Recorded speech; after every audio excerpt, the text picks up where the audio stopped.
राम राम जी। आज गोवर्धन है और कल भैया दूज है। मेरी तरफ से सभी को ढेर सारी भैया दूज की शुभकामनाएं। आज मैं भैया दूज के बारे में एक कथा सुनाऊंगी। एक जाट था और एक भाट था। जाट की बहन थी, भाट की बहन नहीं थी। भैया दूज का दिन था। जाट ने कहा, आज भैया दूज है, मैं अपनी बहन के जा रहा हूँ। भाट बोला, मेरी तो कोई बहन नहीं है, मैं भी चलता हूँ, मैं किसी को मुँह बोली बहन बना लूँगा। वे दोनों चल लिए। आगे चलकर जाट अपनी बहन के रुक गया और भाट ने देखा कि कुएं पर दो पनियारी पानी भर रही हैं, आपस में बातें कर रही हैं कि आज भैया दूज है, आज हमारा भाई आएगा, जल्दी जल्दी चलते हैं। दूसरी बोली, मेरा तो कोई भाई नहीं है, मैं किसी के टीका करूँगी। भाट वहाँ से बातें सुनकर चल पड़ा। पनिहारी पानी लेकर अपने घर चल दी। पीछे पीछे भाट भी चल दिया। वह घर जाकर मटका रखकर चरखा काटने बैठ गई। जाकर भाट ने कहा, जी राम राम। वह भी खड़ी हुई तो चरखे का तार टूट गया, वो जुड़ा नहीं। वह भाई से कैसे मिले? वह भगवान से प्रार्थना करने लगी कि तार जुड़ जाए तो मैं भाई से मिलूं। तार जुड़ गया, वह भाई से मिल ली। पड़ोसियों से पूछने लगी कि प्यारा पावना आए तो चावल कैसे बनाए?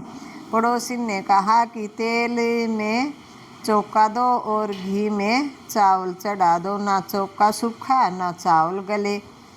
भैया भूखा बैठा रहा। भाट मन में सोचता है कि मुँह बोली बहन है, सगी बहन होती तो अभी तक खाना खिला देती। इतने में ससुर बाहर से आता है। ससुर कहता है कि कोई अकलमंद बहू हो तो गोबर मिट्टी से चौका दे, दूध में चावल चढ़ाए तो चौका सूखता जाए, चावल गलते जाए, तो प्यारे भाई को खाना खिला दे।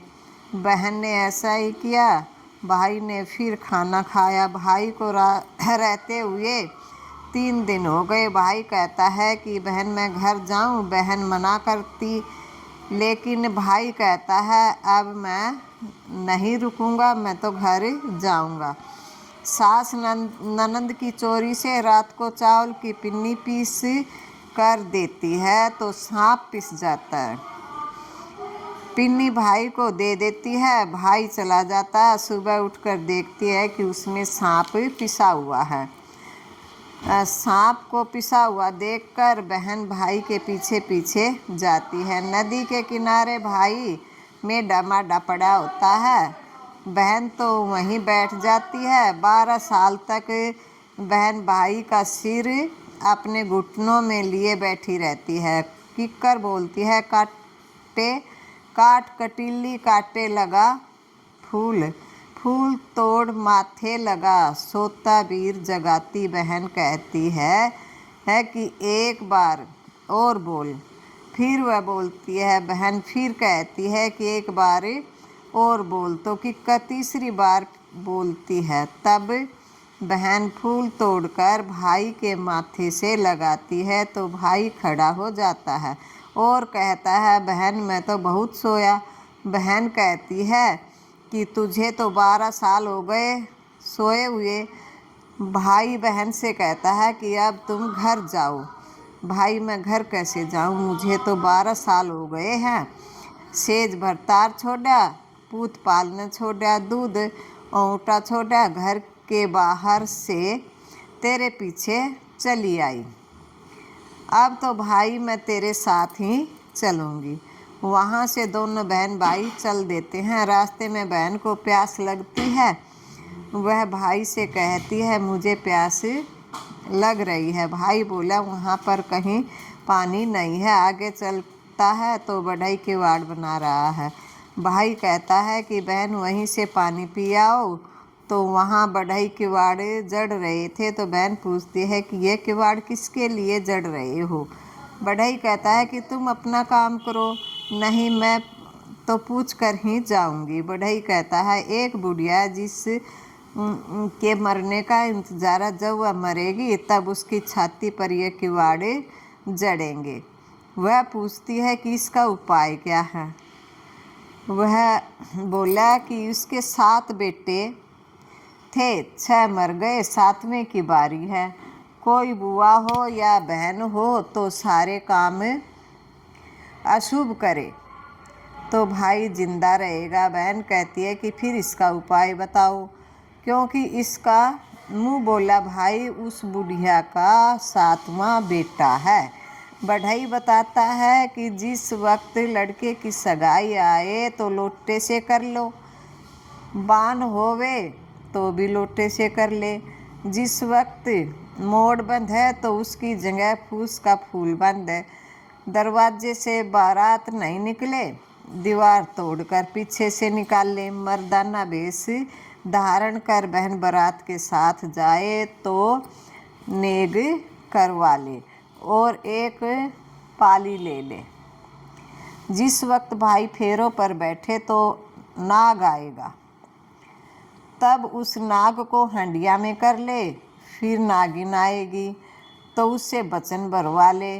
जब वचन भरवा ले तो 1 वचन, 2 वचन, 3रा वचन नरक कुंड में पड़े। तब नागिन से कह दे कि मेरे 7 भाई और 7 भाभियों को छोड़ दे।